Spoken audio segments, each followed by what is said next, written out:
Therapy Army, you are T. Who are we? You are T. Therapy Army, let's be having you. Let's be having you.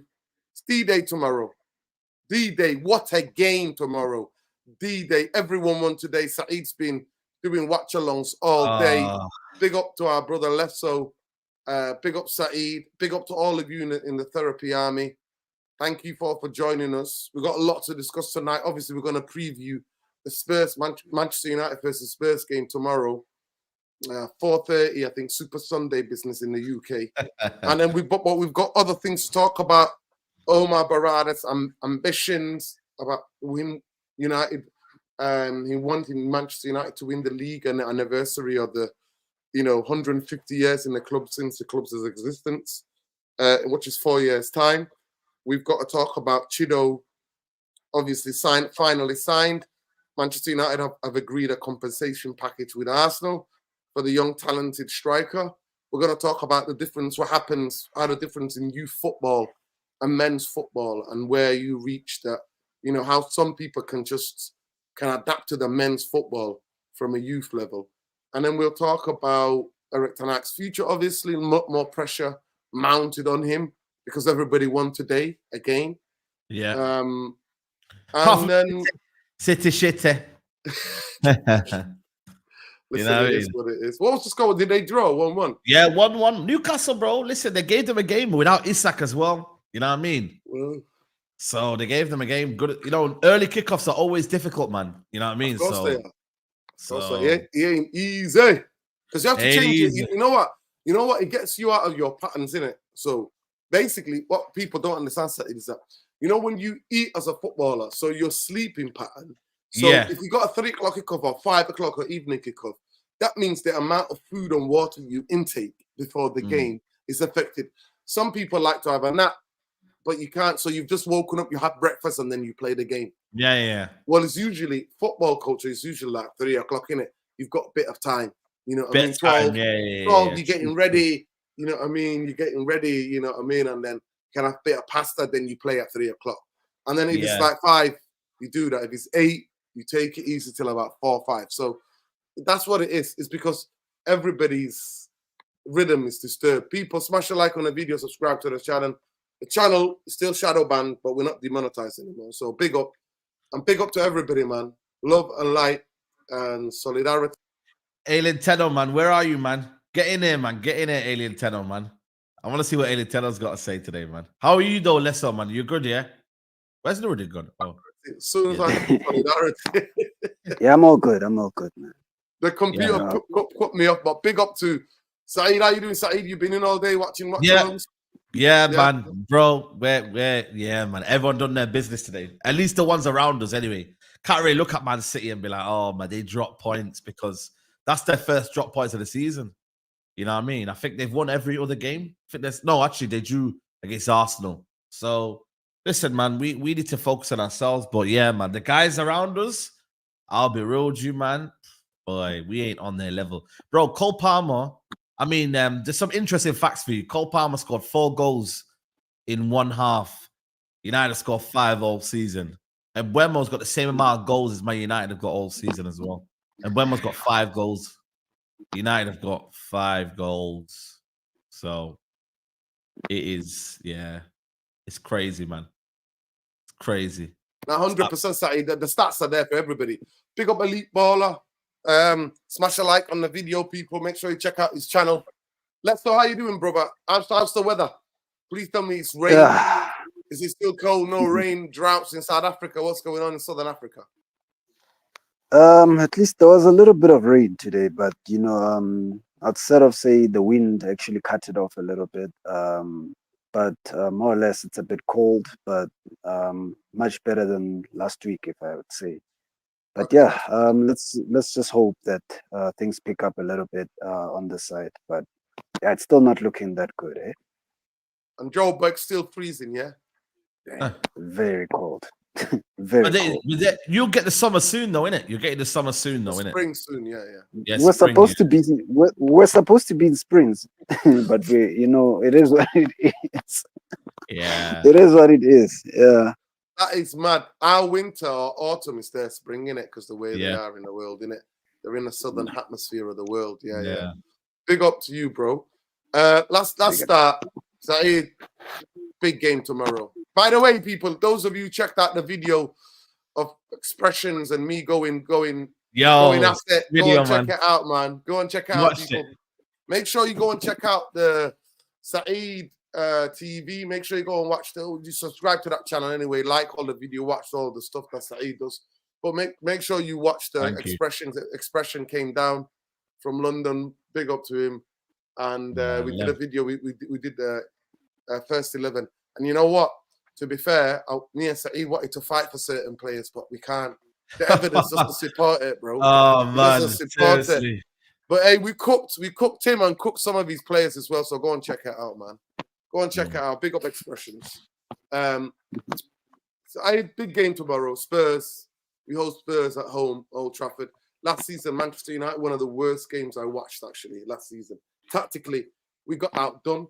We were very lucky to be drawing that game. They missed sitters in that game as well. Højbjerg and Skip were running. They were bare bones too. They had injuries as well. So they were down to the bare bones where they were playing two holding midfielders in midfield. And they were bobbing us apart. They were bobbing us around that football pitch. Bro. How are you feeling about the game tomorrow? What kind of expectations? And what's even more importantly, what kind of pressure is around this game, specific game tomorrow? Bro, it's like, I just look at it from my point of view. It's like, it's a must-win game. United have to win. A draw is absolutely no use for us tomorrow. We have to win tomorrow. Especially when you look at everyone picking up results. I mean, Aston Villa could be second if they win tomorrow, which is, I find that crazy, to be honest with you. So it's not as if they've had a bad start to the season. But yeah, I think for us, man, it's one of them where I'm looking at the ones we've dropped points to. Brighton have not been great this season, if I'm being honest with you. The results have not shown that where they are really and truly. Yet this is the first game that they lost today, to be honest with you. So they're not unbeaten anymore. And also, Crystal Palace lost today to Everton. We drew to them. So again, you know what I mean? Look at the teams we've actually joined, like points dropped to. It's actually criminal. And ultimately, man, Tottenham will be looking for. I think this is a game where both teams, their seasons are gonna be like, you know, like highlighted even more. If Tottenham lose tomorrow, like a lot of people are gonna look at Andrew and be like, "Where's he gone now? Second season." Man United lose it tomorrow, it's like, boy, all hell could break loose, man. So it's a massive game tomorrow for both teams, kind of where the season kind of, you know, goes to. United lose 3 out of the 6 games is embarrassing, if I'm being honest with you. So United cannot afford to lose, but the fact that we're calling it a rivalry and we're not convinced about 3 points. I remember this kind of game, I would be convinced about 3 points, Nordin, man. Like, and I still, to what extent, think, you know, United will win tomorrow. But it's one of them where the pressure is on the manager to deliver, get the team news right, get the players right. And I don't know, man. I just think I think this season it's about the manager, you know, a lot, you know, because these group of players are not that bad, you know, man. Like, yeah, there's a couple of them that we don't like. Don't get me wrong. But most of it, you can actually, like, you've got depth in the team. You've got 2 players in each position. But obviously, the manager needs to get confidence from them, bro, and you know, get them working. Look at Maresca. He's been in a job, what, how many months? And look at his team, the way they're playing. So, ultimately, Nordin, I think it's a huge game. But I don't know, man. I just think for me, it's like, if we don't score in the first 30 minutes, I genuinely don't know what game it's going to be. I think it could be any scoreline Nordin tomorrow. If we don't score, first 30 minutes, long day, man. Long day. Yeah. Genuinely long day, bro. Now, big up Jamie Wayne. Jamie Wayne says here, Nuruddin Lesso says, Saeed Nuruddin Lesso, we could be 13 by Monday night. Yeah, Monday, yeah. So if we lose, a Bournemouth win. Yeah, big up 256, man. Slot first in the league. It's the bald fraud, not shamed by. Big up 256. Yeah, man. Big up to everybody. Please smash a like on the video, like we said. Subscribe to the channel if you're not already subscribed. Yeah, it's crazy for me. Big up to can we just say this right now, please, before we even begin the show, before I come to you, Lesso. Can we please, we stand in total solidarity with the people of Palestine. Obviously, my scarf's there, I'll pick it up in a minute. with the people of Palestine and the people of Lebanon. I got loved ones in Lebanon, innit? So, you know, solidarity goes out. Those who know me intimately know, you know, my connections to Lebanon, and my solidarity goes to everybody in Lebanon. And fuck the fucking Zionist regime, innit? Absolutely. Fuck anybody who's back in the minute. Fuck you. Fuck colonization. Fuck imperialism, innit? Simple. We keep it 100% on this channel, innit? We don't give a fuck if we're shadow banned. We don't give two Fs. We will always stand up for the oppressed and the people who are getting bombed and maimed and murdered as we speak right now, all because they decided to stand against empire and started standing against colonization and imperialism. They're at the forefront. They're fighting against imperialism. They're fighting against. So solidarity and love to all of the people in Lebanon tonight. And yeah, to all the family out there, I hope you're safe. You know, our hearts are with you. Me and Saeed are known, you know, I mean, people like me and Saeed and other most black and brown people in this country, I know we're not, war is not alien to us. Being bombed is not alien to us. You know what I mean? It's part of our stories. It's all of our part of our stories. Lesso is actually, three of us here. Lesso is actually had the most experience. I don't even know how old he was. You know, his forefathers were fighting apartheid and militarism and colonization and imperialism. They were at the forefront. So everybody on here, on this channel, us three here, and everybody in the chat stands with the people who are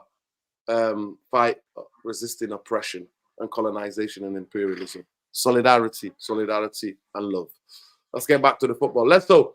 Tomorrow is a big day. Tomorrow is a big day for Manchester United. Huge game, a lot of pressure. Most of our rivals have won. I mean, the idea, we could say that Spurs are the rival. It shows how far we've fallen. You know what I mean? It shows you how far we've fallen. No disrespect to Spurs. You know, Pochettino made them competitive for the Champions League in terms of putting them in the Champions League places. So at the end of the day, you know what they have become, but it shows how much we've fallen. Spurs, back in the day, Fergie used to say, it's only Spurs. I told expression that day, yeah, I was out. I was here chasing girl and all this kind of business when I was a teenager. I was a teenager. I was a young teenager when we beat them 5-3. I remember I was in town in the city centre of Manchester, and through it was Dixon's, the shop used to be on Market Street, and they would show the score lines, you know, like the score lines of the games and stuff like that. And I remember saying 3-0 down, United are 3-0 down. And I remember me saying, guys, forget it, United will come back and win. That's the kind of thing, because that United team used to do that. We came back and smashed them 5-3. But it's not that type of Spurs anymore. Like I said, Højbjerg and Skip Balders. We had 30% possession last season at Old Trafford and our home turf. They created a better chances, even though we scored some wonder goals. I remember who scored the first one. I know that it was Rasmus, innit? Rasmus did that. Left foot, smashed it into the roof. The guy made a mistake. I don't know who scored the second for United. But tomorrow, where do you think we're going to get any goals from? And what kind of a team and a message do you think this manager, can the manager get some performance and a win out of these players? Big up Tom, by the way. Big up Tom. Big up Tom. Oh, by the way, you know, this one is a bit tricky, but you know, he hasn't lost the players yet. You know, these players are still playing for him, so you know, I feel that they see the club as more important than trying to get a manager sacked. The attitude has also changed. If you look at it, everyone is on side on what they need to do. It's just that the problem is it's the coaching, it's the preparations that go into the match and everything like that. You know, we see it every single time. I don't know what his game plan is tomorrow. You know, we can all speculate and say he needs to do this, or he needs to play this formation, or he needs to play that player. But you know, the manager is the manager. So I don't know. He'll probably. I think the players themselves will try and galvanize, come together, and you know, try and actually get a result for the fans, because we have not been, you know, successful, you know, in the past couple of games. So they will try. We have improved slightly in terms of the way we play, but it's still not significant, but I still think we should be able to hurt teams like Spurs. I mean, you look at the fact that Spurs actually play into, into our favor in terms of them having a high line. We could revert back to factory settings with the counter attack and transition football, because that I feel like that's how we're gonna go. It's survival football at the end of the day. So I think Ten Hag will go with the whole Rashford, quick players like Garnacho. He will start Garnacho. He will start Rashford. It's obvious. So we're gonna try and hit them on the counter, and through those two, it actually suits the style that we're gonna play tomorrow. I don't think we're gonna play a position based style. Spurs will still have more of the ball, and yeah. I mean, they also have a bit of better players than they did last season. So, they're not going to play with Højbjerg in midfield this time around. So, if they bullied us with Højbjerg and and Skipper, then, it is what it is. Skippy Then do, they mate. definitely going They to bullied us with Skippy do. Skippy do, I'll do, mate. We got Skippy did, I'll do. That's what happened, mate.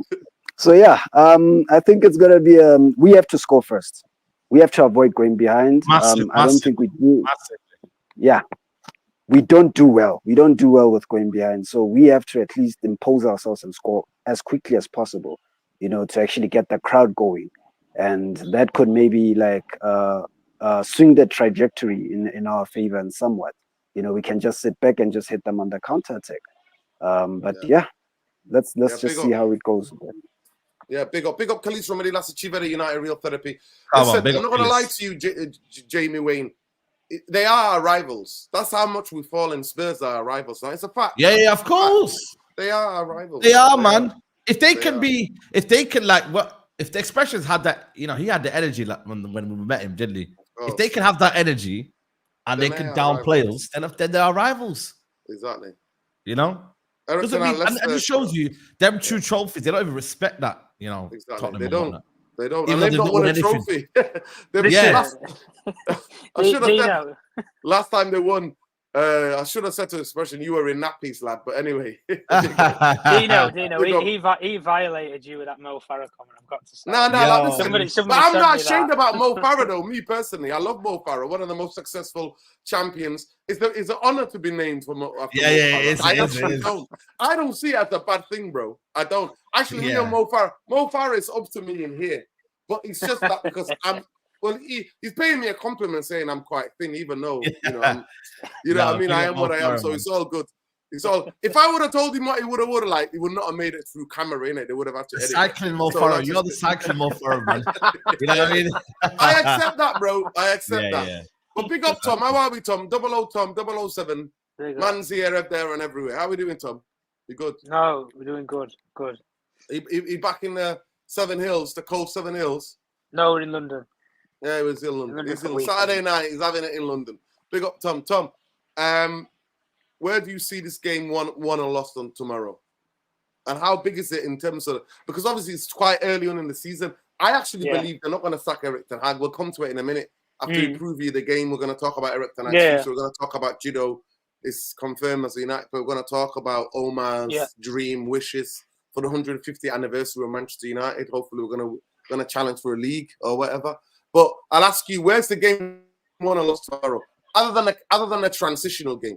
Is it lost in the dressing room? Is it lost before the dressing room? Where's it lost? This game is lost and won in midfield. And that's the old football saying of where's the game going to be won or lost? It's going to be in midfield. If Man United play shit in midfield tomorrow, forget about it. Spurs, they did it to us last season. They pinged the ball around us for fun and took the piss. The only difference was we got bailed out with 2 goals, which got us a 2-2 draw last season. The only thing that I'm going to say with Spurs is Spurs have been quite shit this season. I'm not going to lie, they've not been great. This free-flowing football that they played last season, they're trying to do it this season, but a lot of the shit that they were pulling last season, like balls around the corner and they're getting caught out with offsides a lot of the time and stuff like in their own half when they're attacking teams, it's not like as smooth as it was last season. Is what I see with Spurs. Look, What I would say in this game, and to be honest with you, I don't know why you reverted back from it anyway, to be honest with you. The perfect midfield that I saw us play, that I thought was quite balanced, that I've seen this season, was when we played Eriksen, Ugarte and Casemiro. That's what I just saw, because for what Casemiro lacks in legs, Ugarte can move about the pitch.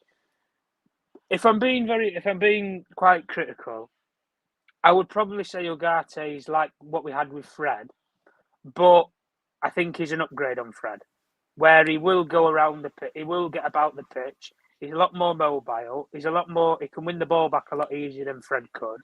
The difference was Fred just had that energy. He had that energy, that tenacity to get around the pitch, stick it on players, put a foot in. But Ugarte, he doesn't put one foot in. He'll go in with both feet if he needs to get the ball out of there. So for me, with Spurs, listen, both teams are quite good on the transition, yes. And I think that's probably where a goal is going to come from in the game. But where I think this game is going to be won is who can dictate the midfield better. Because for me, I mean, correct me if I'm wrong, guys. Maddison, is he still injured or is he back No, he's now? available. He's available. Okay. Well, from what we can gather with that, they have a proper number 10 who's disciplined with the ball. Maddison is a disciplined player. Fernandes isn't. He's not disciplined. And listen, this isn't the Hate on Bruno Fernandes channel, but he's not disciplined with the ball, guys. He's not. Eriksen, for me, right? He shields the ball well. He keeps the ball well. If he doesn't see a forward, if he doesn't see the mega pass, should we say, like Bruno does, he still plays a pass forward, but it's only 5 yards instead of 50 yards. Fernandes doesn't do that. He doesn't. He doesn't know how to recycle the ball. He doesn't know anything about ball retention. And the only thing that he's got up on Fernandes is he's got legs to press up the pitch. That's it. But I've always campaigned for this guy in football. As a number 10, you don't need legs. You don't. Because if you're brilliant with the ball at your feet, that makes up all the running, all the work that you need up the pitch. And as far as I'm concerned, as a number 10, you should have 3 attacking players in front of you anyway. 2 or 3. You either have 2 number 9s or you've got 3 forward players who can do the pressing for you. So the way that I think that we could potentially hurt Spurs in this game is, a lot of people talk about this high line. I don't really think that's where you can hurt Spurs. These guys are very frigid from set pieces. From what I've seen, they are very frigid from set pieces. They're not brilliant at clearing the ball. If you get a good delivery in that box on someone like Casemiro or a De Ligt tomorrow, they'll put the ball in the back of the net. When they played Arsenal, you saw those runs that Gabriel was making. He could have had a hat-trick. A centre-back could have had a hat-trick in the fucking game. The amount of runs that he was making off of Van der Ven and then Maddison, because they do this zonal marking shit we used to do years ago, where they put the 3 shortest players on the edge of the box, block your big bully boy players off. But if you can barge them out of the way, you've got a free path to the ball. That's why I've never liked this zonal marking, because it's a load of shit. Because all it is tracking marking. But you're either going to give away a lot more penalties, or you're just going to give away free headers. And we have players who can head the ball. We do. Casemiro's brilliant in the box, from what I've seen anyway, guys, at scoring from corners and set pieces. De Ligt, we've seen this season many a time. He can get on the end of crosses. We saw it in the Brighton game. We saw it when he scored at Southampton. He can get at the end of crosses. So, for what I believe this game is going to be won and lost, I think the midfield is going to be key as to who establishes dominance. But as soon as we vacate ours anyway. Players, we vacate ours. This is the thing though, right? When we played Casemiro and Ugarte next to each other, I didn't see this big hole in the midfield. And I understand that it was against Barnes there, before anybody starts jumping on the bandwagon. The hole wasn't there to go through. They were close, position. Yeah. Because Casemiro, when you think about his whole career, guys, he's never played with a player next to him. He's always been that lone 6 because Modric and Kroos used to always be in front of him. He used to just sit and hold base. And one of the centre-backs, like Ramos, used to come in and plough through players if he needed an extra man. The difference is we don't have that player behind us who has that temperament to go flat-footed into people. Martinez, I think, for what people give him credit, I think he's a lot more disciplined than players like Romero is, for example. Romero is that player that I've just said about, that similar to what Ramos did. used to do. I used to just fly straight into people. Mm. No second thought warnings. Martinez, he has that temperament, but the difference is the mentality of the player is different because he understands when you have to do it and when you don't need to do it. But if I was in Erik ten Hag's shoes tomorrow, play Casemiro and Ugarte next to each other, you're not going to have a big hole through your midfield. And if you plug that hole against most teams, guys, you've got a better chance of winning the game. Even if, listen, I'm not giving him solutions to show him how he can win the game. I'm just showing you how you cannot lose it, embarrassing. Not lose it, yeah. And that's just plug the gaps in the midfield. But if it was up to me, I wouldn't play Fernandes in this game. I think he's been shit. But he is, though, isn't it? That's the saddest thing, man. He is going to play. I don't know if you see his quotes, though. Did you see the quotes last night or the night before about Bruno? He basically said, he's gonna score goals. Don't worry, everyone relax, and he'll get back to his goals. So he's basically saying he's gonna play him through bad form. That's what the plan is. Oh, you mean Ten Hag? Yeah. Of course, I have seen. I thought you meant Bruno speaking himself. No, I've not seen that. But guys, do you agree with what I've just said there, though, about Ugarte and Cass? Or what would you? Yeah. We want to play. We should play that. We should play them to Casemiro. Should get back in the team. Let me just get the super chat. Mopsy TVs, big up to you, bro. Hope you win tomorrow. Hope to have to take the train to London tomorrow night. Can't have stairs battering me on the train. Bantering me on the train. Also, R.I.P. Maggie Smith. Who's Maggie Smith? The Harry Potter. Harry Potter and what else should we? Downton Abbey as well. I think she was in. Yeah, right. The actress, British actress. British actress. Yeah, British actress. Yeah. Listen. It is what it is. So if you 100 likes on the video, shame on you. Like I said, the channel is shadow banned because we talk about the humanity of people, what's going on. But like the video. Yeah, like the video, people. Like the video. So tomorrow, in terms of a team that you're picking, I'm not picking what, because at the end of the day, I don't agree with this team, with this manager's team, right? So what team are you picking tomorrow? Tomorrow, I'm picking Onana. The back five the same: Mazraoui, De Ligt, Martinez, Dalot. I'm picking Eriksen, Mainu, and either Casemiro or Ugarte. So one of the two. You wouldn't play both, Sorry? You wouldn't play both of them. You know what? Actually, but then again, I want Mainu in the team because I think Mainu. I think, especially in this game as well, I think it could be good value. So maybe have Casemiro, Mainu, and then Eriksen in the 10, and then I would have Xerxes up front. So you did pick midfield? Right. Did you pick Ugarte and Casemiro? Yeah. No, I picked Casemiro and Kobe. Okay. That's what I was. I still think we need Kobe in this team. I really 100%. do. Yeah. No, we need. No. You know who I would pick? Do you want to tell you? I would pick Cassie. The 10. Yeah. I'll pick Cassie.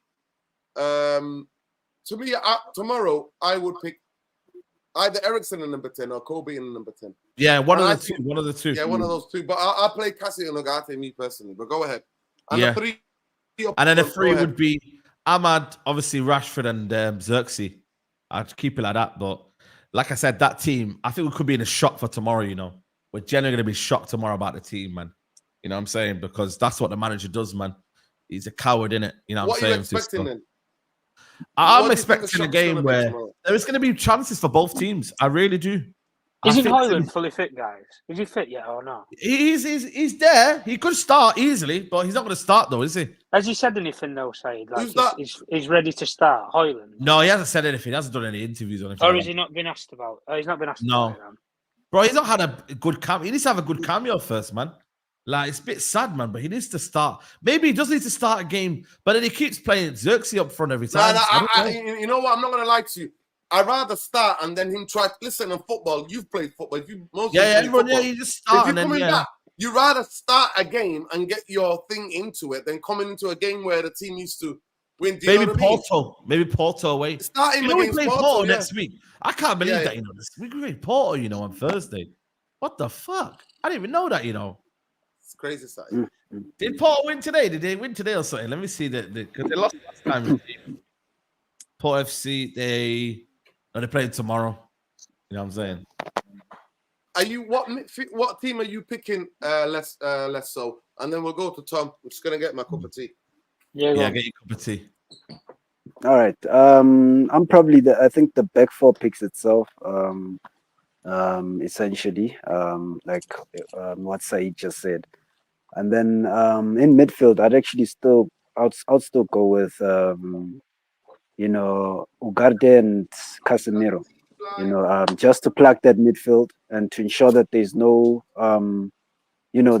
huge gaps and holes in that midfield. So I think being a bit defensive minded is also smart. And then I'd go with I've always said Kobe Mino should be a 10, and he will end up as a 10, personally, because if you look at the type of player he is, he's in the final, he's the type of player you want in the final third. So I'll go with him as in the 10 or Eriksen, and possibly Eriksen, because already Eriksen is on form, and and pretty much he's doing well right now. So in the final third, I'd go with Rashford, Zirkzee, and as well as Amad Diallo. I think that's my front three essentially. But yeah, Tom, what would you go with? Shitbag Onan is probably going to start, isn't he? So we're going to have to put him in there. Mazraoui, Delo, Martinez, Delo. Is the best back four I've seen from start of this season, to be honest. Midfield, I'd personally go Ugarte, Cass, and I'd play Eriksen personally. I do listen. I'm not on this thing with Mino and stuff. Listen, he's a brilliant player, guys. But I always look at our bench and I look at it and I think, what have we got to bring off the fucking bench? Nothing. We have fuck all on that bench. Mason Mount isn't going to create you chances. At least if Cobby plays, if Cobby's on the bench, guys, you have got an option to bring on in the field, which is going to. Yeah. It's a different dynamic. Fernandes coming off the bench, is that going to really make much difference? I think it's going to make us worse. I'm not going to lie. In this sort of game, you have to keep the ball. In this sort of game, if you want to have any success, and if we can't, then we're kind of fucked with him, really. But yeah, I'd play Eriksen, Cass, and Ugarte. I'd play Rashford.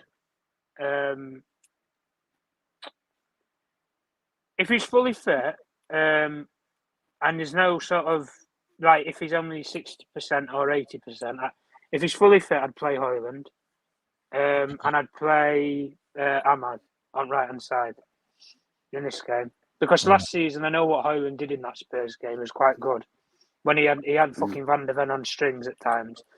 So I personally would play him. I don't think this game suits Zirkzee, if I'm being honest, guys. Not gonna lie. I think you need so? Pace.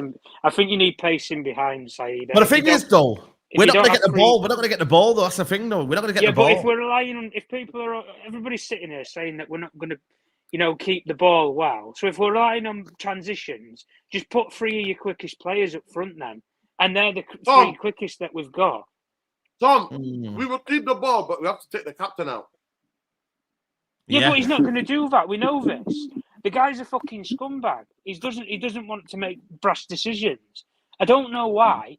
I've seen so many times at Liverpool where when Klopp was there, he dropped fucking Henderson, even though he was his captain, guys. If he didn't suit a certain game, he used to play Wijnaldum, Fabinho, and there was one more. Who was the other one that he used to have as well? Fuck, I forgot what the other one was. Anyway, there was when he had a midfield, because his midfield three was Henderson, Fabinho, Wijnaldum. But he had another midfielder. I can't remember who the fucking hell the other one is. Was it Keita, maybe? Not Keita, no. I can't remember who the other one was. Anyway, somebody might remind me in the chat. Listen, perhaps Thiago, that was the one I was thinking of, sorry. Thiago, okay, yeah. This is what I'm talking about when we say about balance with midfield. When the games I have seen, guys, one of them was against Liverpool when we got a 0-0 draw over there. We played Amrabat, Mino, I think we played Eriksen in midfield, because I don't think Cass was available, and I don't think Fernandes was suspended for the game. I think, or he was injured. The balance in the game, guys, it was quite good. We were still creating chances. The ball was going in behind. The only difference that I look at, if you played someone like Eriksen is, he either shields the ball, guys, and he keeps ball possession, or he'll buy a foul because he shields the ball that well. The player has to foul him to get to the ball. He doesn't lose the ball very often, Eriksen. Like even in midweek when we played Twente, guys, he didn't lose the ball. He played the pass and he didn't know the player was there. He was playing the pass instinctively, and the pass just got intercepted. He didn't know the player was there. He should have looked over his shoulder, but Fernandes doesn't do it. That's the difference. The difference with Eriksen on the ball, guys, is a lot more discipline than what Fernandes is going to be. And in this game, you need disciplined players. And at the end of the day, if Spurs come there with pretty much the same shit midfield that they had last season, with Maddison, Sarr, and who's the other one, guys? Is it Basuma? Basuma, I think. Yeah, those three, like in terms of complementing each other, they fit quite well. They're similar styled players. Us, in our argument, we don't have that. We don't have balance. We've got like 3 number 10s in Mino, Fernandes, Eriksen. You've got 2 DMs. You've got no fucking 8s. This is how I look at our team. But the problem with us is you've got to fit all these players in at some point. And there's no balance to say that we're going to still keep the ball anyway. The difference is, if we play Ugarte and Cascais, there's not going to be a hole through midfield. There isn't. But the only thing I'm going to say is, if he's coming to this game and he's going to play this shitty transitional football where he's just going to sit in deep and hold possession, and he doesn't really want the ball, and we're just relying on counter-attacks, Old Trafford, you are a scumbag, Erik ten Hag. Facts. You are. Because it's shameful that we can't play proper football and go toe-to-toe with Spurs. I understand when you play City. City's a bit of a different dynamic because they can pull you apart. Spurs are exactly the same as how we were.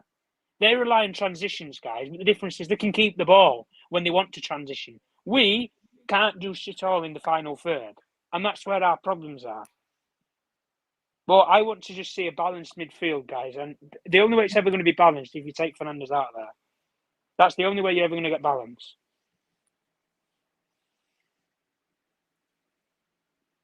Smash the likes, people. Smash the likes. Smash the likes, people. Listen, at the end of the day, it's simple, innit? Right? I'll just go to this. Saeed, I'll go to you first. Yeah. What do you think the score's going to be? You'll be there tomorrow.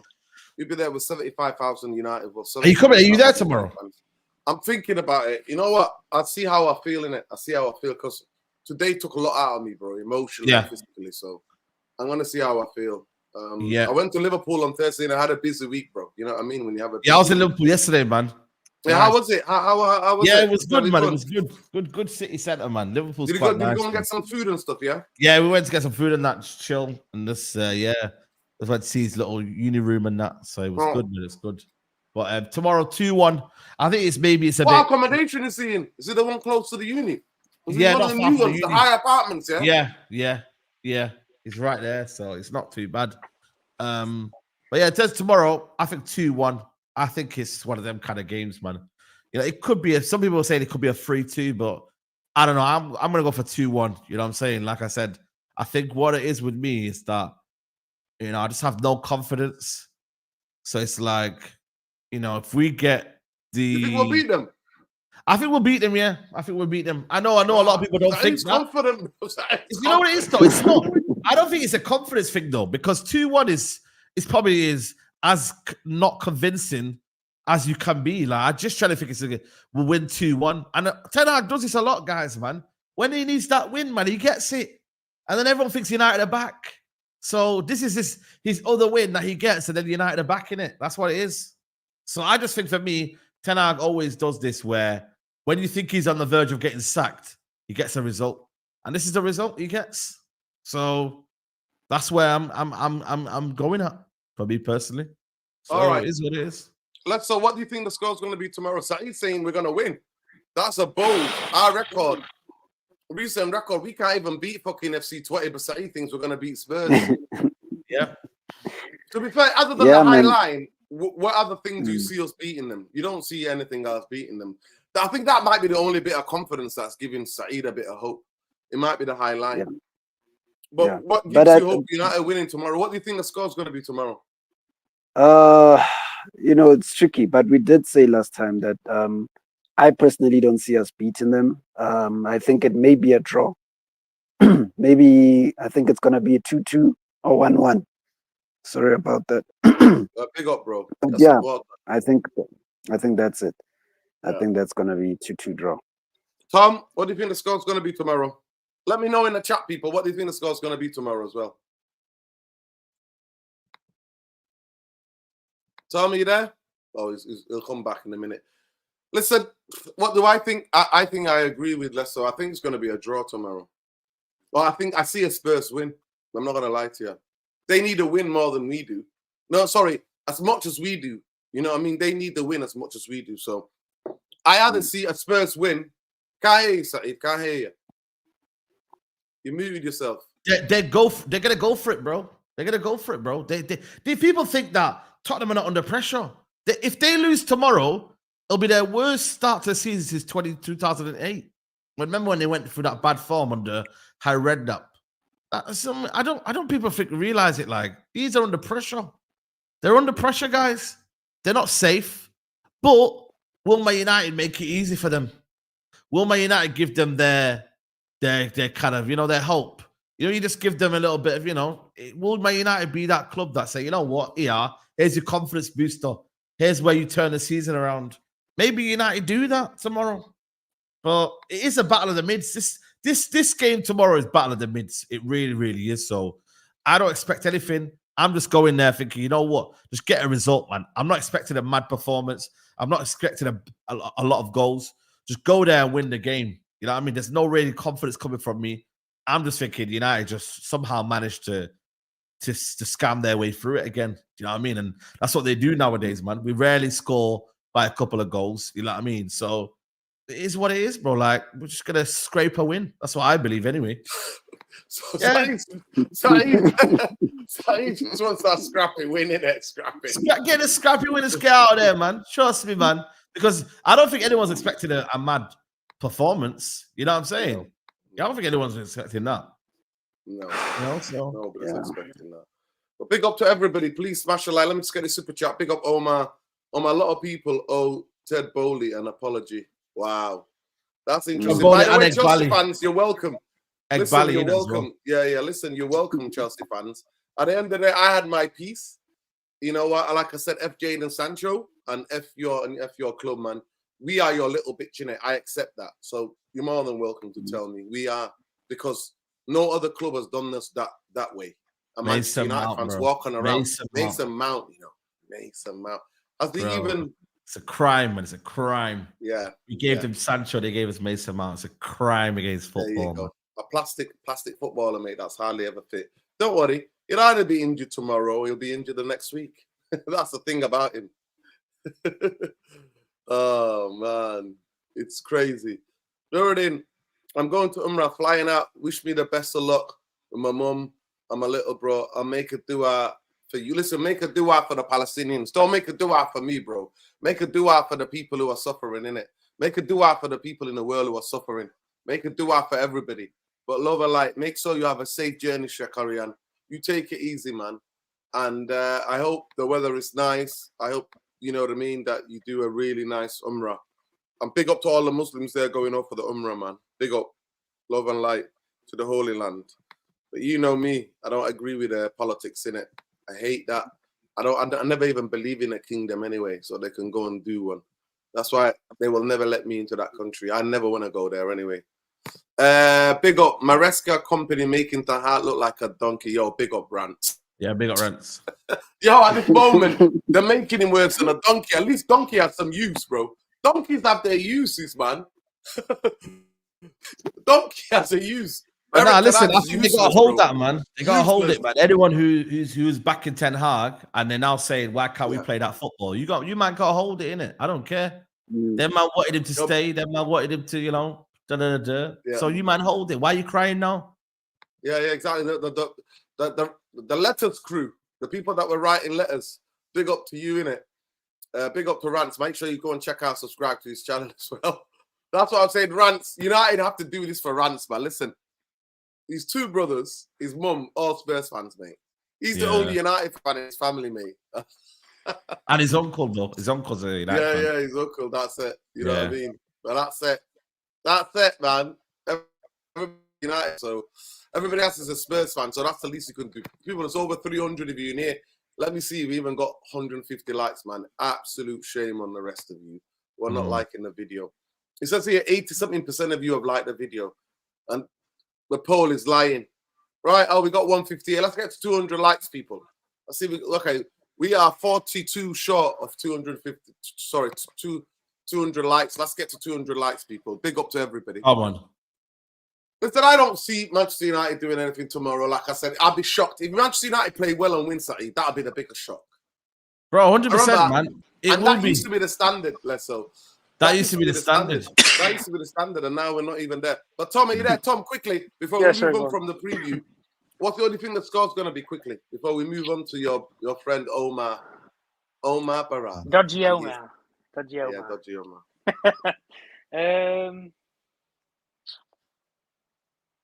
I honestly, I'd probably take a draw. I'm not gonna lie. I'd take it. No, honestly, I'd take a draw. So you with me, Lesso? You with me and Lesso? Saeed thinks United are gonna scrap it away 2-1, but you think it's gonna be a draw. Wishful thinking, Saeed. What's going on? What's going on? I just think it's a little jammy win. I don't think it's anything crazy. You know what I mean? Like 2-1 at home, and that's it. He thinks it's you know Ten Hag. When Ten Hag is under pressure, that's what happens, doesn't it?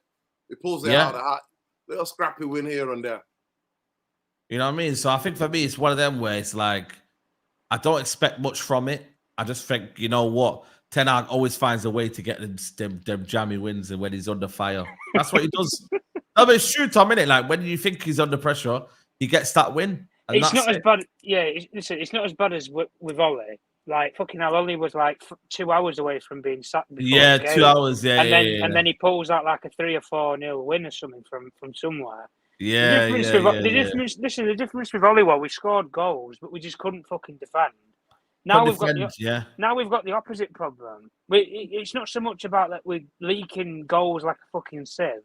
I think we have improved pretty much from the last couple of games anyway. Look, the Liverpool game, you can't really blame that on the defence for one player's errors. You could, the Brighton game, that was a shit show in the last fucking minute. You can blame the defence on maybe that game.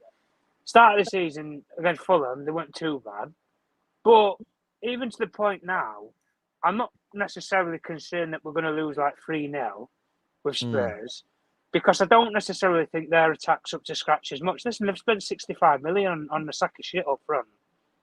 And listen, in Solanke, like Solanke from the player that was at Bournemouth, I don't think he's not half as good as what he's been at Spurs. I'm not going to lie to you. Listen, he's not as bad player as you're making him out to be fair, Tom.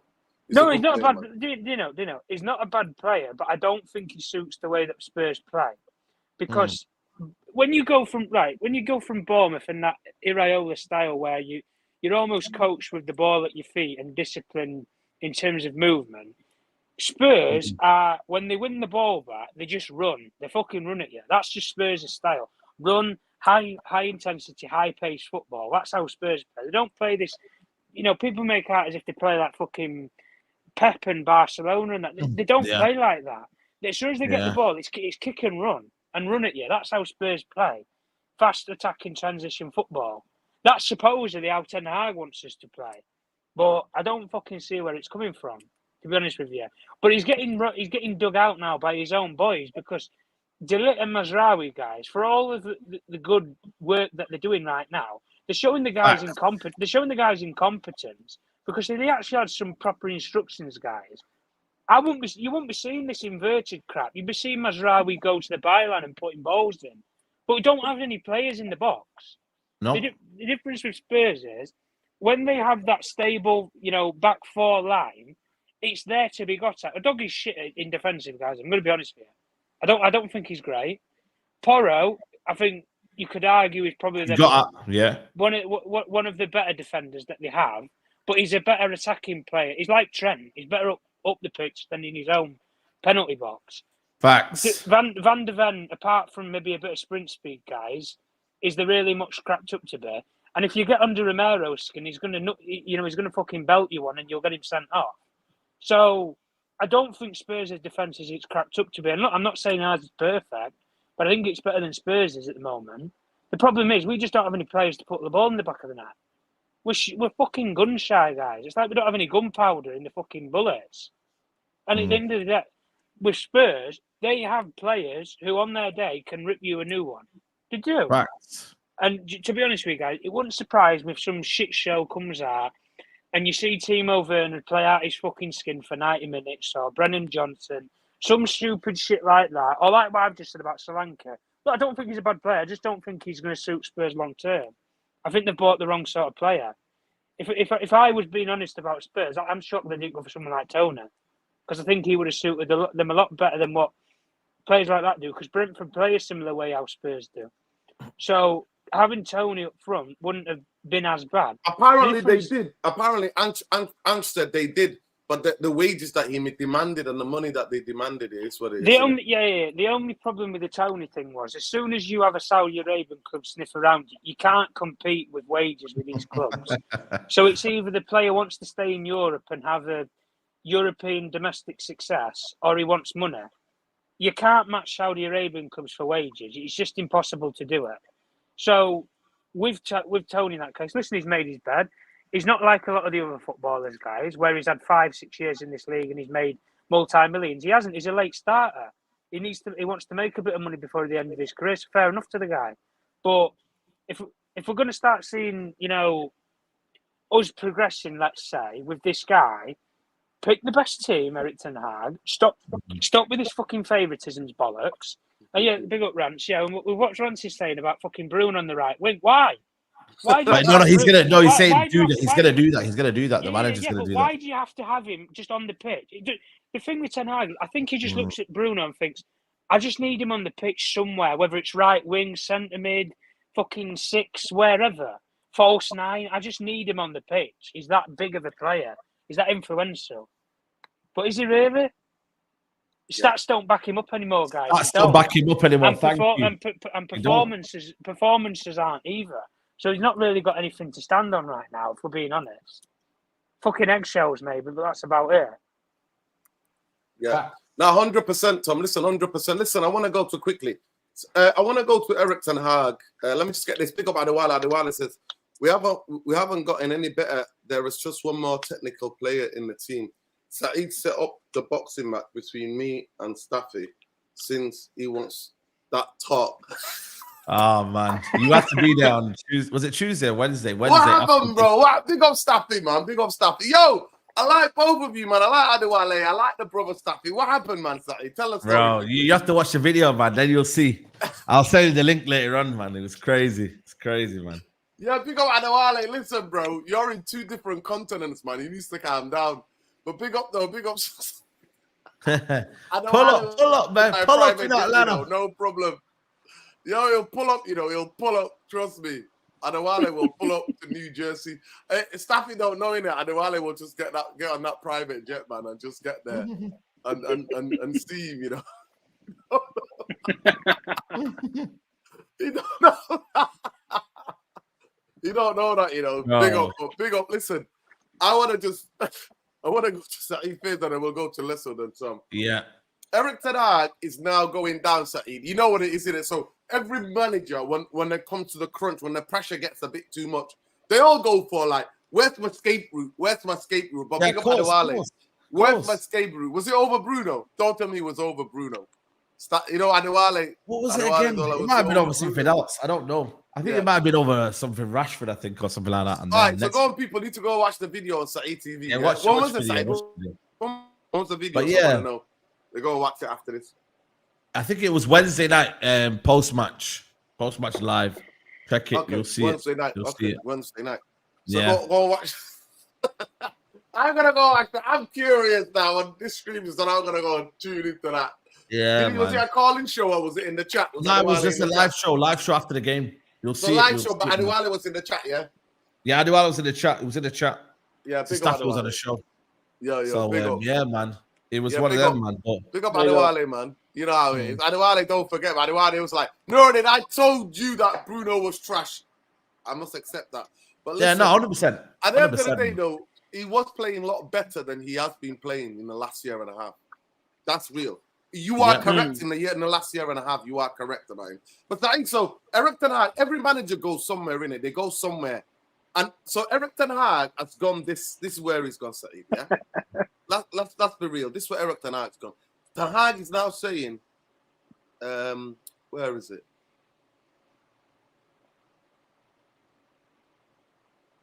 There we go. This is what he come out with. He said this. Man UFC should be further forward than currently is. You have to assess the situation. We're still work in progress. This is year 3, people. We've made a choice to sign very young players. Chelsea have got a world of young players. The problem is not that they're young players. Last year with Højlund, this year with Xerxes, Lenny Yoro, we believe in them for this moment, also the future, but also I'm impatient. We want to go straight forward. So what are you saying then? Why are you then blagging? You know what that's called, Saeed? It's called double speak.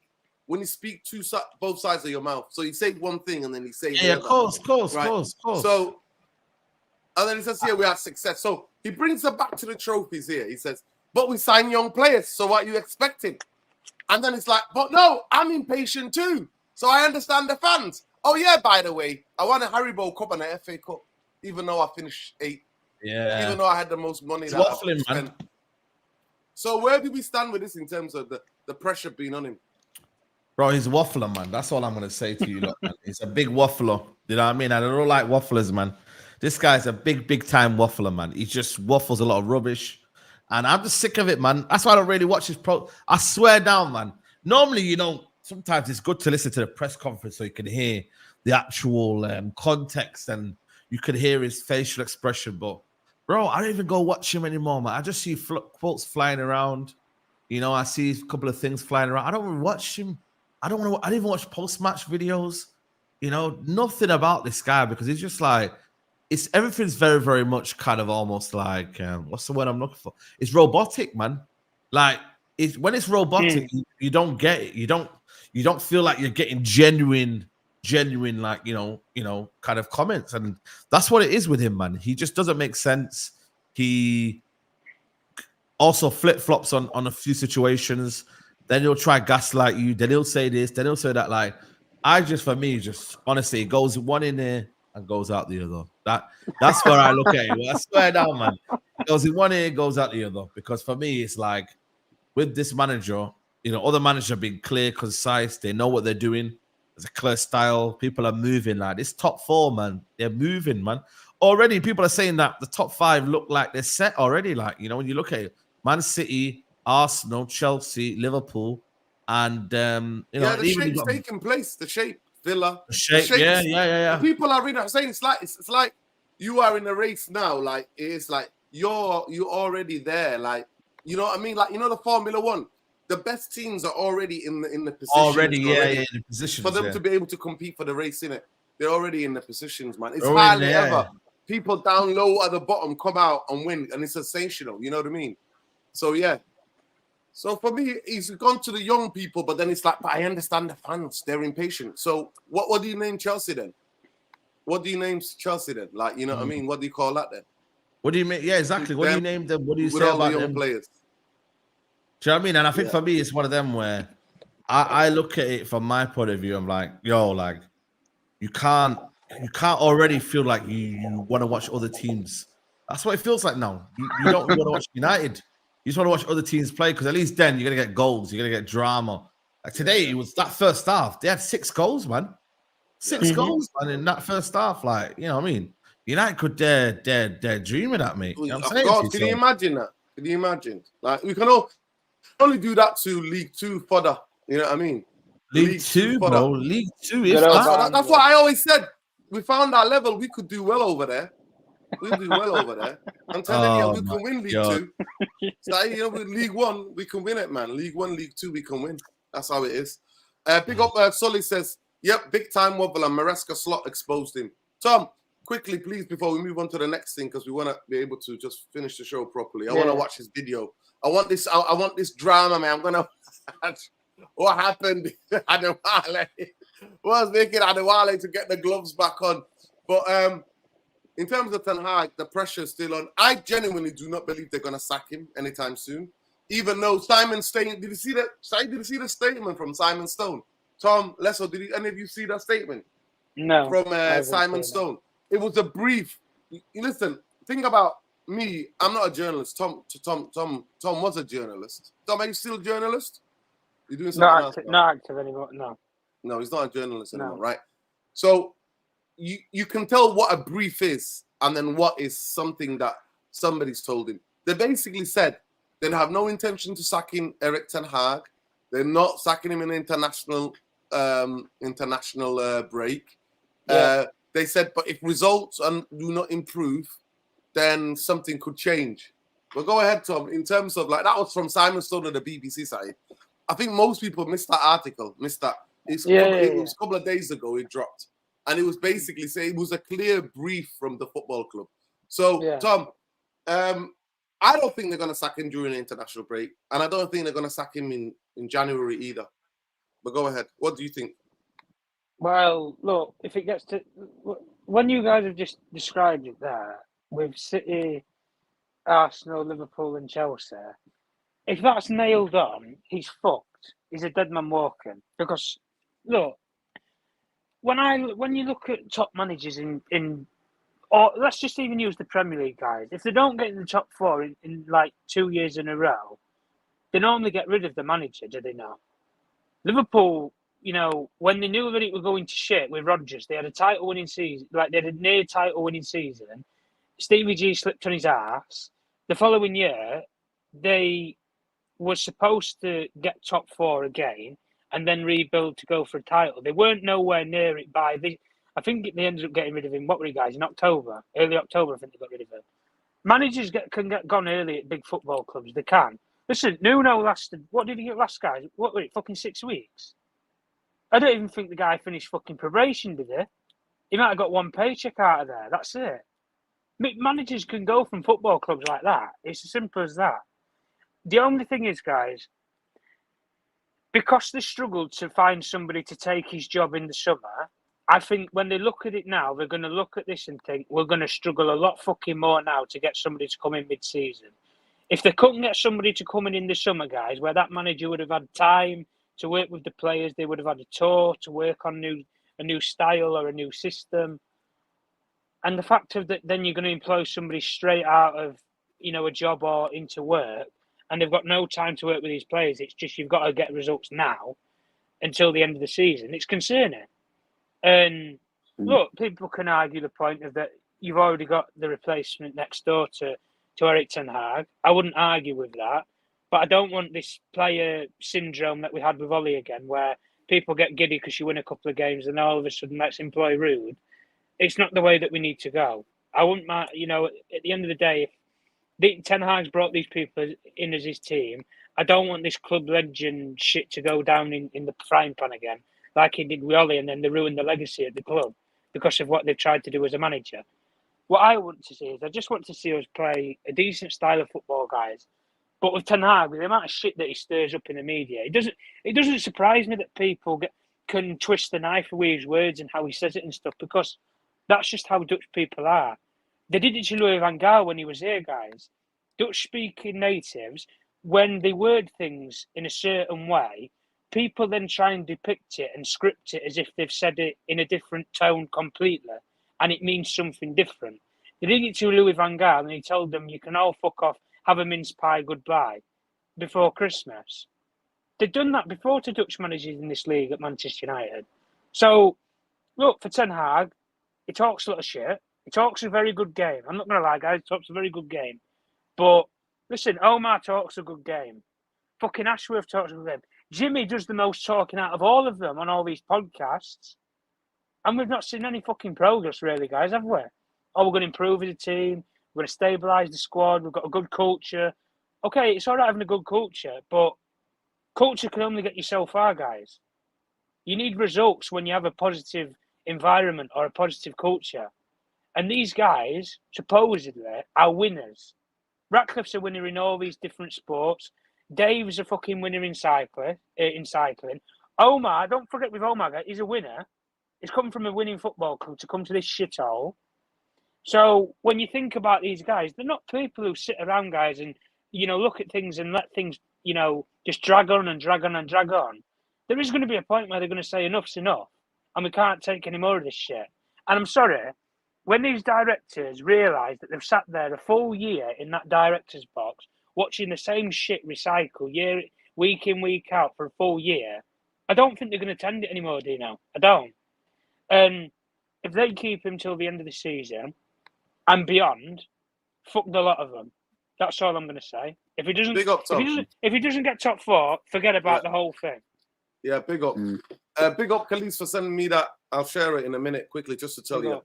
But I'll just say this, Lesso. I don't think they're going to sack him anytime soon, but he is saying that Simon Stone, the club are briefing that they might have to take action and that he needs to step up. What do you think to that? No, I think it's true, especially with what Barada said in terms of us having to win the league soon. So there's already a deadline. Clearly, they've already set the objectives. So I think they will override any decisions, because let's not forget now, to keep him, it wasn't the decisions of either Omar or Barada or Ashworth and all of these guys. It was actually Ineos. It was Ineos that kept him. Dave and Jim made the decision, not them two. Yeah. So they've when they asked the likes of Barada and all these guys, they through the media they've distanced themselves apparently away from that decision. So you can see clearly that they did not want him. They did not want him. So he's on thin ice. He's on thin ice, and I think right now they're gonna do what they can to actually salvage a season. I don't think they're about writing off seasons and hoping that he gets it together. You must understand this as well, that there are financial implications that they're also they're going to see, especially missing out on the Champions League again. We cannot afford to miss out on the Champions League again in terms of fair play rules.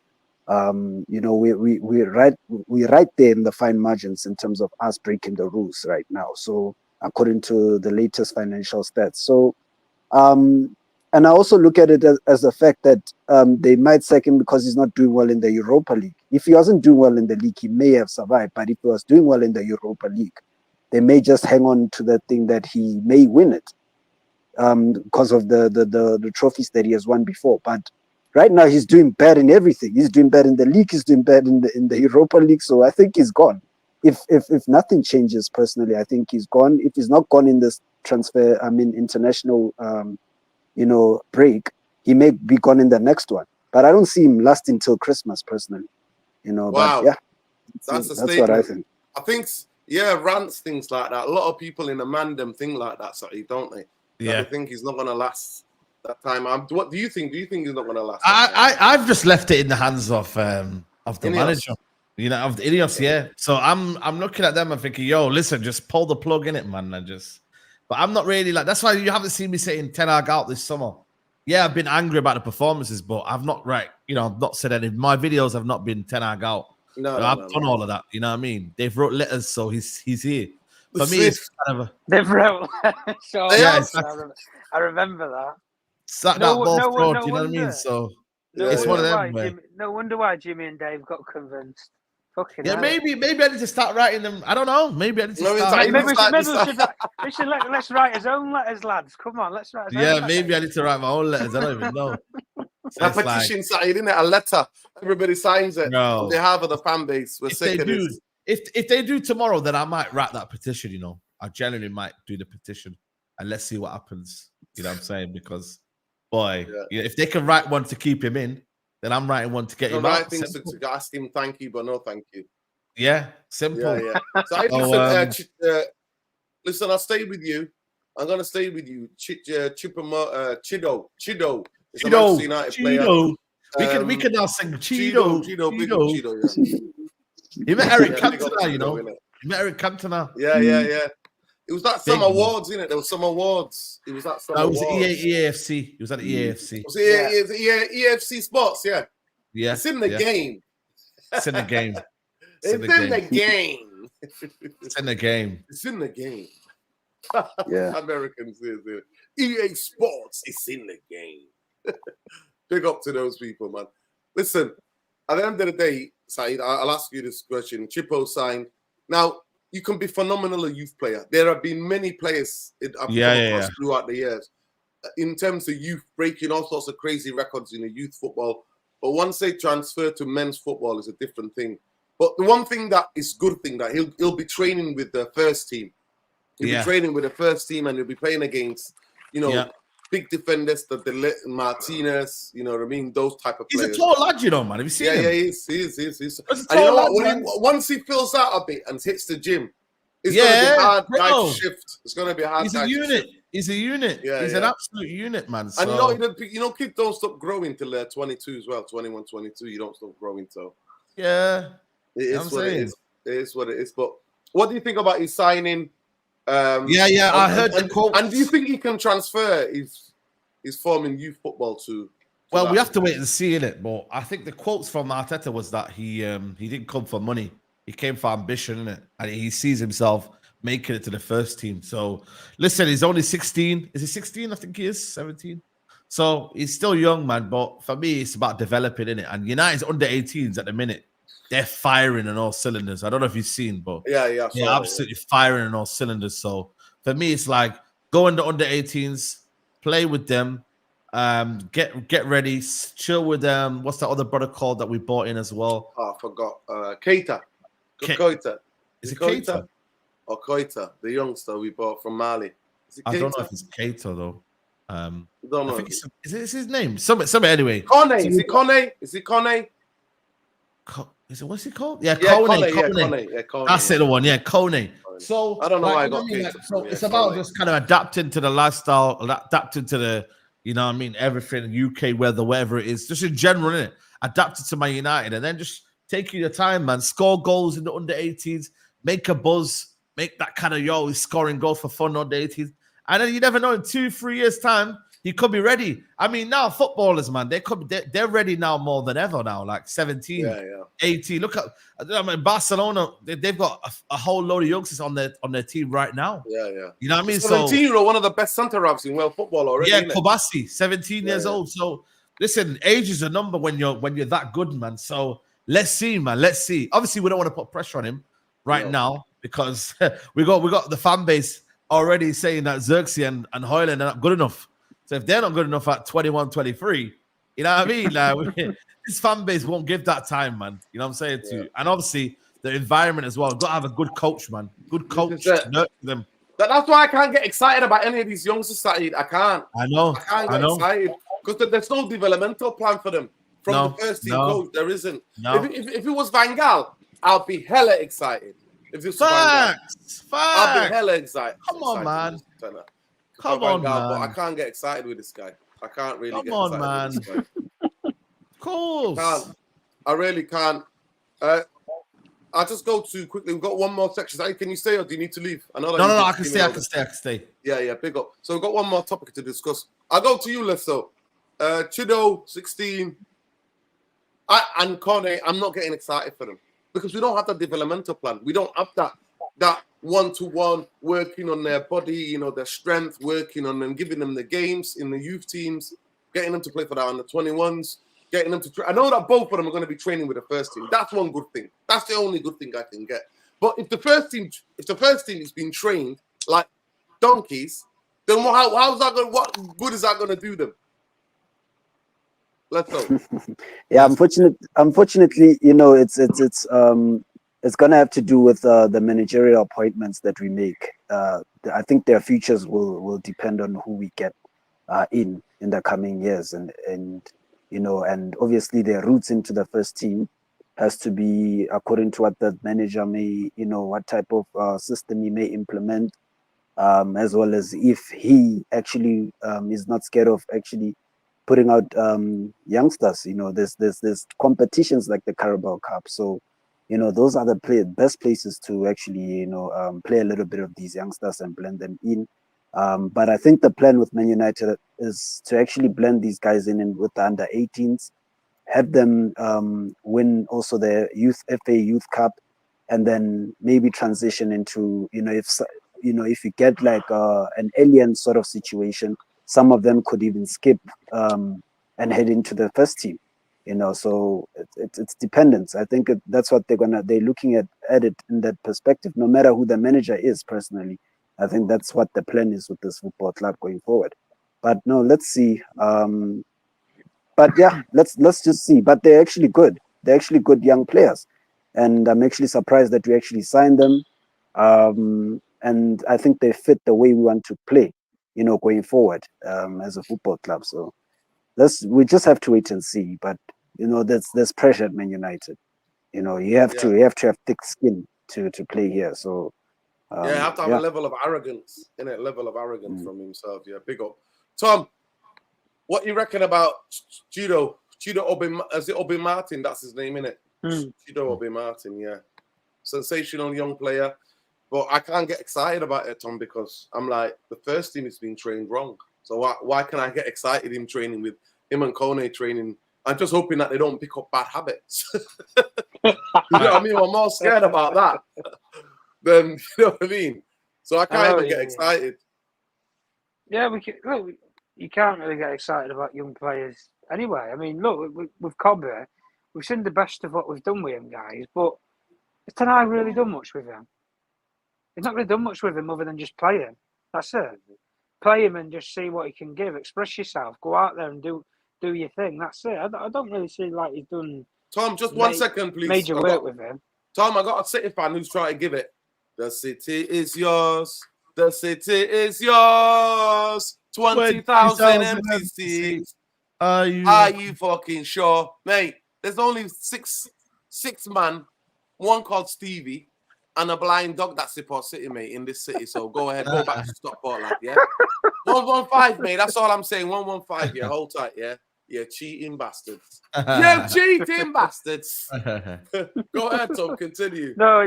Look, I think with Chido, from what I've seen at academy level, he's done quite well. But look, a lot of players do well. He's not even. He's an Arsenal fan. Try. We're a tiny little club. Is he an Arsenal fan? Or is he a City fan? No. Is he an Arsenal fan or City fan? Oh, fuck knows. I don't even support. Oh, you're an Arsenal fan. You calling us a minor little club? You have not won the league in 20 years, pal. So sit back down, yeah? Sit back down, mate. Sit back down. There are people now having kids and married, right? Last time, they weren't even born last time you won the league. Now that they're having kids and they're settling down and they're married. What does that tell you? Facts. Tell him again, man. There are people married, having kids, settling down in life. They weren't even born last time you lifted the league, mate. So calm down. Calm down. Go ahead, Tom. Sorry. No, it's fine. Look. And the idea that you can compare Manchester United as a football club to Arsenal is laughable, mate. You're like this. Listen, you're a little dust in the sand, mate. A little sand, right? Compared to what Manchester United are globally, lad. So don't even try it. Only Wenger made you relevant, and signing a lot of those African players made you relevant, mate. You were irrelevant, mate, back in the day. Remember that? With your Steve Bolden business. Sorry, Tom. Go ahead. No, look, at the end of the day with Chido, he's done quite well at academy level and everything, but whether you can transfer academy football to first team football, it makes me laugh with it sometimes, because you overhype kids or you gas them up because they're in the academy, but if you haven't got a plan for them or anything, then what's the fucking point? Yeah. I always look at the fact that, like, we brought Omar here, guys. We didn't do anything with him for 3 years. We did fuck all with him. Palestra, we bought him at the same time. He's been here 3 years, 3-4 years, guys. What have we really done with him? Fuck all, and we've just sold him on. Yeah. So there's not really a progressional plan at Manchester United right now, anyway. Unless you're going to get a coach who's going to come in and first thing that they say is, I want to work with young players and I want to develop a young, youthful squad. Okay, then you might get somewhere like what Maresca's done at Chelsea. He's not gone there and demanded his own way that I want this and I want that. He's just said, look, I'll work with young players. I'll work with what you've got within the system. If you want to buy more, buy more. But they have to fit X, Y, Z of what I want. And at the end of the day, with Manchester United, we don't develop players quite well. You can look at two examples that have been quite good young academy players. When they've come to first team level, the kind of shat the bed or off the field antics have got them in a lot of shit, and that's Mason Greenwood and Marcus Rashford. They're the main two highlights out of the academy. Cobby's the new one, the new kid on the block, but he's not been developed. He's not been coached, guys. Yeah. He's not. Chido will go the exact same way like the rest of them. But the only saving grace that I think that he's got a bit more of a positive thing, and same thing for Sekou Kone. Second corner, yeah. They are so young. They're only like 16, 17-year-old kids. So they've got maybe that 3 years that they can have a bit of a chill out with and get a bit of a feeler, like Saeed said, adapt to the city, surroundings, culture-wise and that, and then see where it goes. But look, you've got to have a thick skin and temperament to play at this football club, is what I would say. And you don't develop it. You're either born with it or you're not. It's as simple as that. Facts. Yeah, big up. Since Arsenal won the league, the Xbox, one Xbox, 360, P65, PS4, PS5 have all come out. I like that. I'm genuine. I was saying that people are married and have kids, and one of them said, I'm only 18. I wasn't even born when last time Arsenal won, mate. That's mad. Listen, there are kids, 13, was it 12 years ago, 13 years ago was the last time we won the league? Yeah, there are. There are kids now who are in early teens, but people are going into their early 20s, mate. Last time Arsenal won anything, so big up. But listen, I want to go to this here. Omar Barada's come out and basically said, Saeed, that in our last, he said, actually, I stayed with Tom on this one. I'll go around when you finish with Saeed. Tom, Omar Barada's come out and basically said, Manchester United, we hope to be winning the league in 2028. For the 150th anniversary since the club's existence. What do you believe in that shit?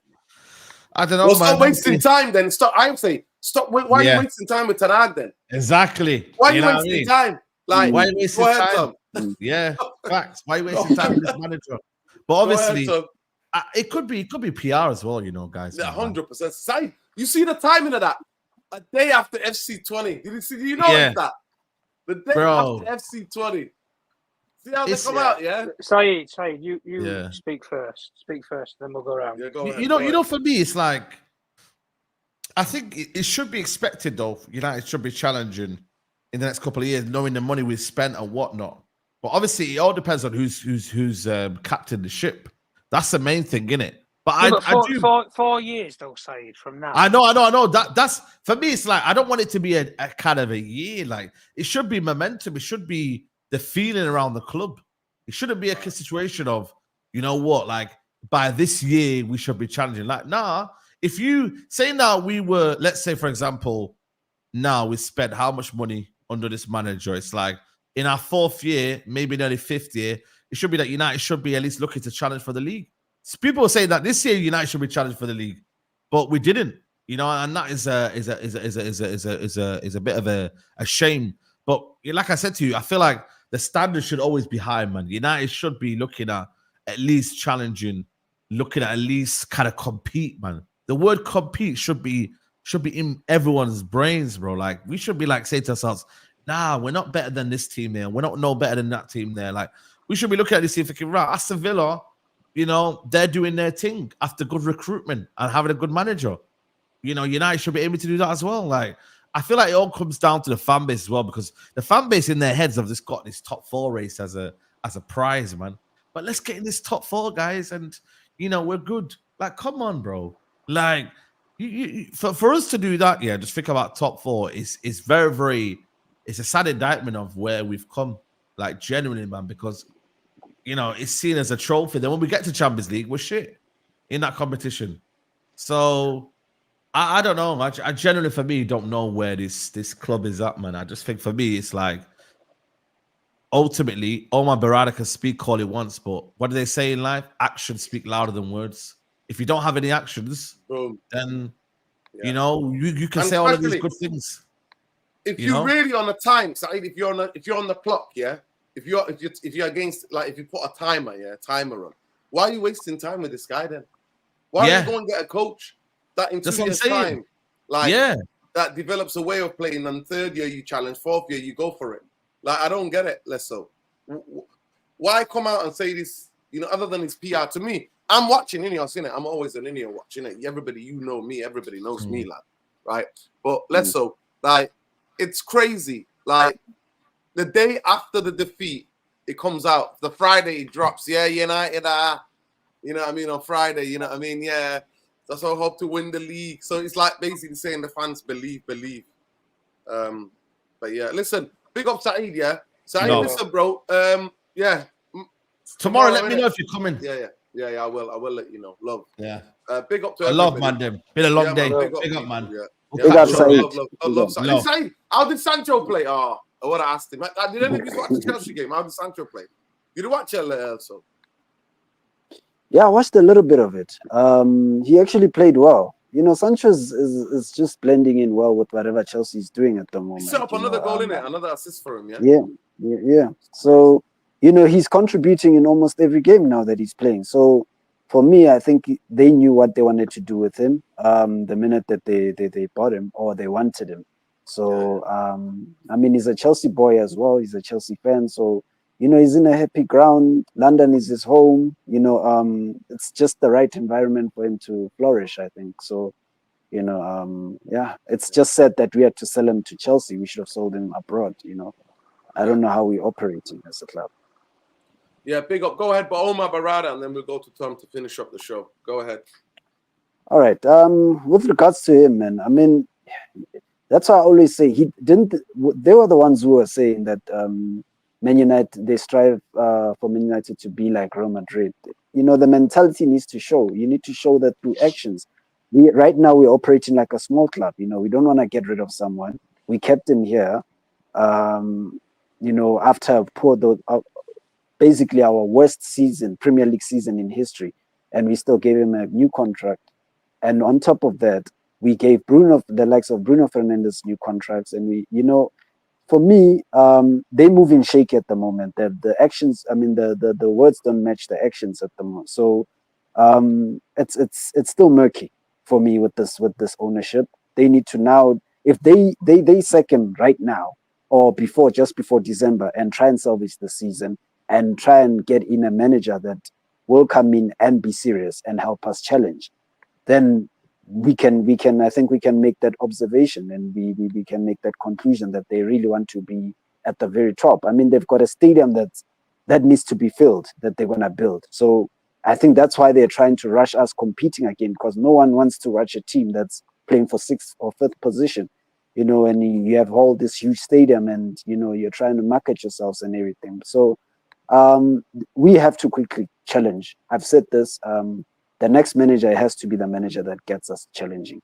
and competing. And the ethos of the club should be minimum. You should be challenging, not top 4, not basically just making Champions League or scraping through making Champions League as your bare minimum. If you're not challenging, you're sacked. That should be the mentality. If you really want to reach the levels that Real Madrid are and Barcelona are, that's your bare minimum. So yeah. Yeah, big up. Barcelona might be losing their first game anyway tonight. They're 3-1 down to Osasuna in the Basque country. Osasuna. Victor Valdez has scored. And yeah, the 78 minutes gone, so they at least can come back. I can imagine they got goals in that game. But Tom, Omar Barada, bit of PR the day after Manchester United down in the dumps. He comes in and says, 2028 people. We're alive. We're going to go for it 2028. So why is he wasting time, Tom? Sounds like the fucking Saudis when they say about 2030. This Project 2030. Project 28, man. Well, when you see it, right, when you think about it, right, when Arsenal appointed Arteta, did they come out with this bollocks to say that we need to win the league by 2025 or 24? No, they didn't. They just gave them a guy some faith, put some money into him. They understood the plan of where he wanted to take them, and they just bought the right profile of the players which suited where he wanted them to go. And he's been able to build his style with the players that fit the way that he wants to play. We, as a club, have not picked a style that we want to play, probably since Fergie left, if we're being honest. Because you don't go from Moyes to Van Gaal to Mourinho to Ollie to Ragnick to then Ten Hag. Because none of them have none of those managers' styles are similar in any way whatsoever. They're all different. They're completely different managers. But at the end of the day, I look at it with with Omar and all the other people. They were very quick to distance themselves from the bollocks, like Lesso said, that came out from the Athletic to say that we didn't have any influence on the decision to keep Erik Ten Hag as manager. Erik Ten Hag must look up at these people and think, well, these guys are my bosses. They don't believe in me. They don't back me. He didn't back him, guys. He just said that we didn't make the decision on him. You could have said, okay, we didn't make the decision on him, but we have full faith and belief in Erik Ten Hag. He didn't use that sort of words. He didn't. The same point when they won the FA Cup, they never even acknowledged Erik Ten Hag as the manager. They didn't even put his name in anything, guys. They just said, congratulations to the Manchester United men's first team. That was it. It wasn't anything to do with the coaching staff or manager. Look, I've always said the same point, and I'm going to sound like a broken record. They wanted to get rid of this guy. Clearly, Thomas Tuchel was the one that they wanted. They flew him out to Monaco. Him and his agent. They sat down. They tried to discuss terms. Something clearly went wrong, and they didn't agree on where they both believed they wanted to take the club, or in terms of like control or power inside the football club. Probably over the transfers and all the other bollocks.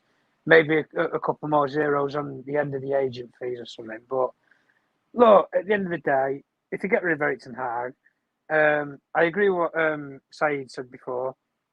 I don't think they're a leadership group that's just going to write off a season. They've spent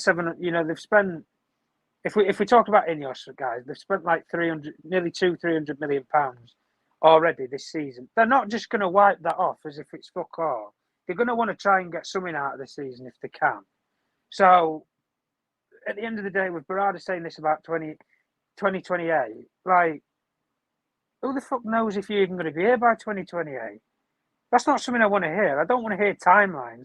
So when we get to 2028 and we win fuck all, what's he going to say then? Oh, it's going to take a couple more years. But just to clarify, guys, did he say that we're going to win the league by then, or we're going to challenge? What did he say properly? Because I haven't read the statement.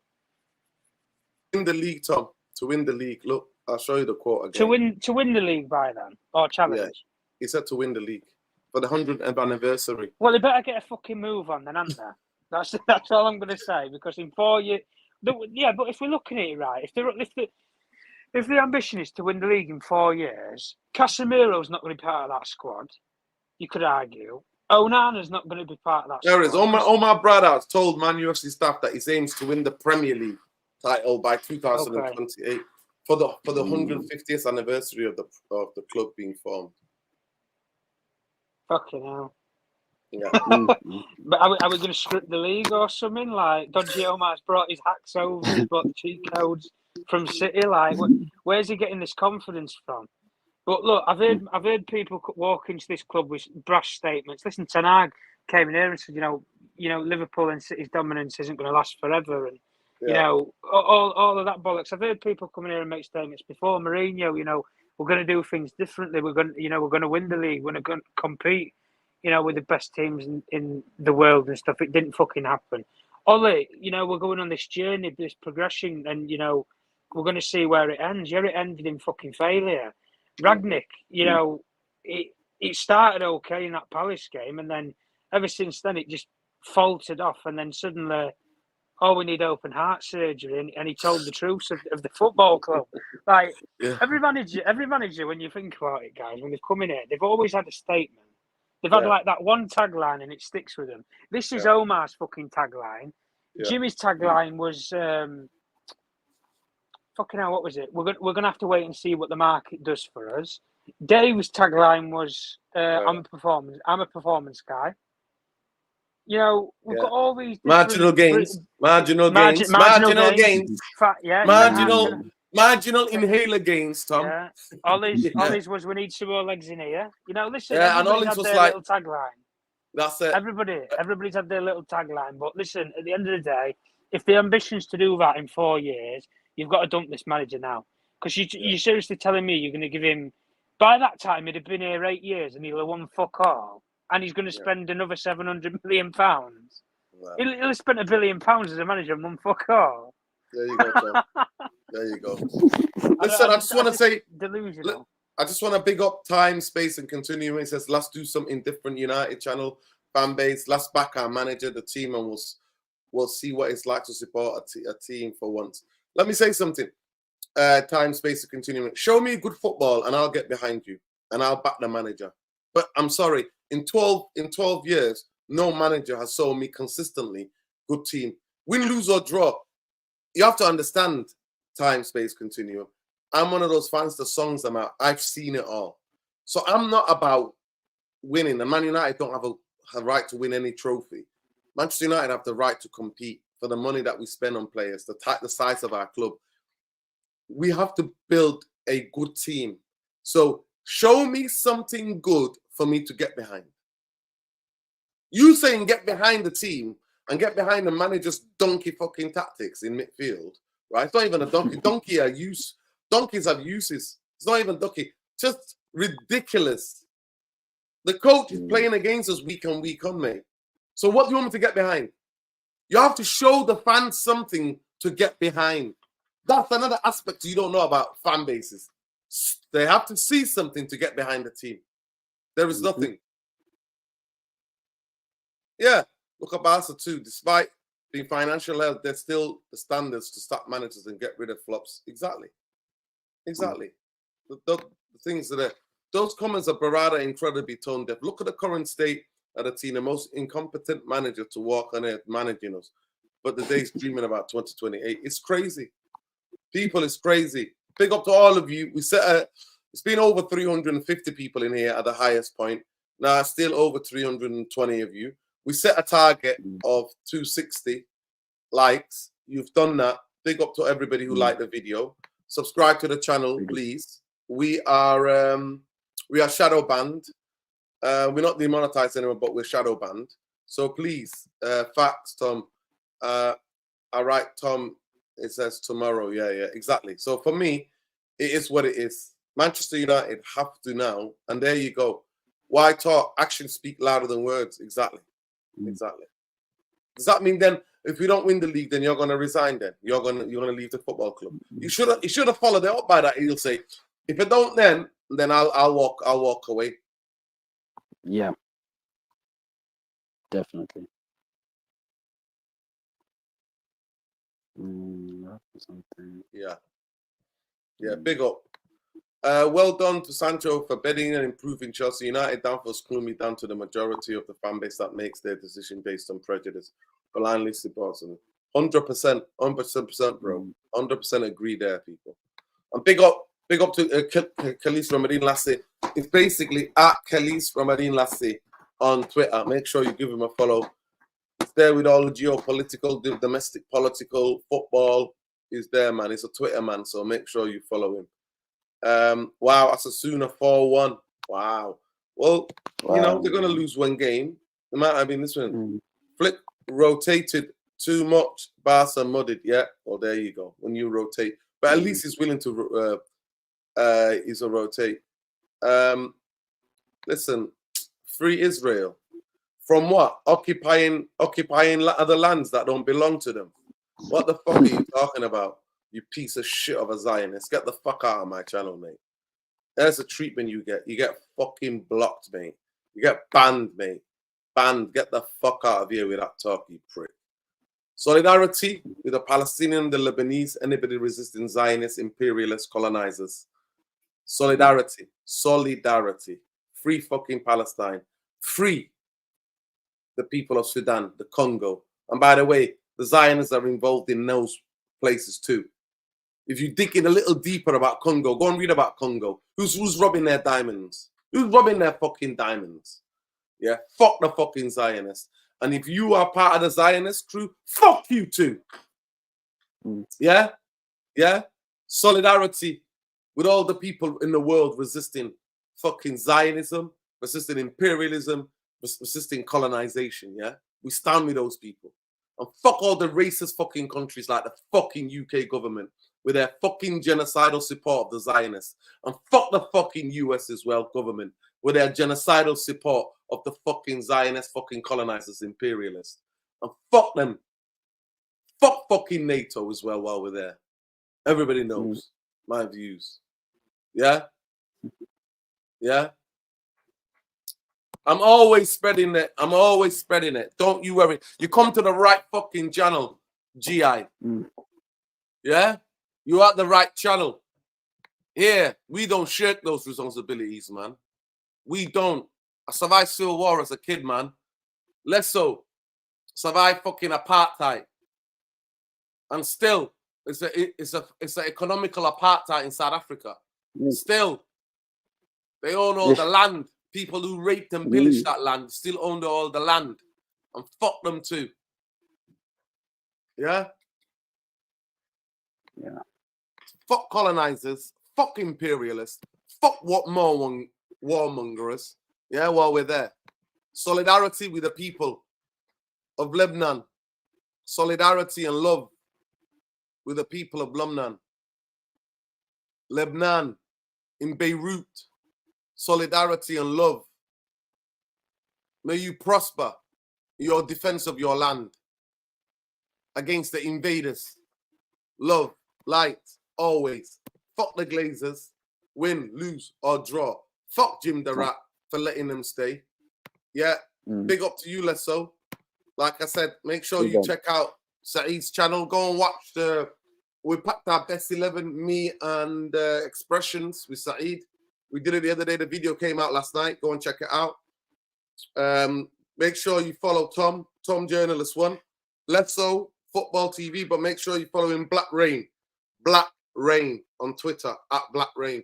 Big up to you. And if you want to follow us on Twitter, we're on there. That guy, Red Devil. Love and light, people. And like I said, Spurs are going to come. They're going to come with the way they play. They're not going to change the way they play. They're not going to change the way they play, Spurs. So United have to be ready. Everybody knows the way Spurs play. They're transparent. They don't try to hide it.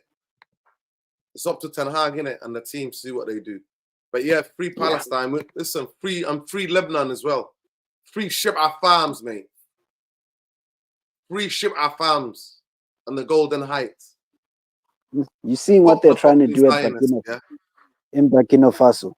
They're trying to assassinate the new president as well. Of course. So because in Mali and Niger as well. Niger.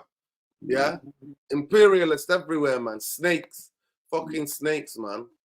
If you think Muslims or Arabs or black people are so thick and so dumb and with this and that, why don't you leave the people alone then? Why do you keep bombing people? Why do you try to assassinate people? Bastards. Fuck them. Free fucking Palestine. Free Lebanon.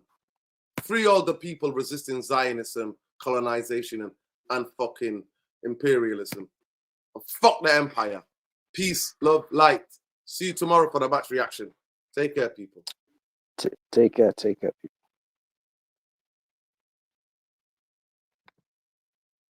Yeah. Safe journey. Safe journey for Sheikh Arian to Umrah. Yeah. If you go there, 10 Bill some man, Nuruddin said this, yeah. Give him one of these from me, yeah. When you land, tell the guy to tell Bill Salman to hold this prick. Good night.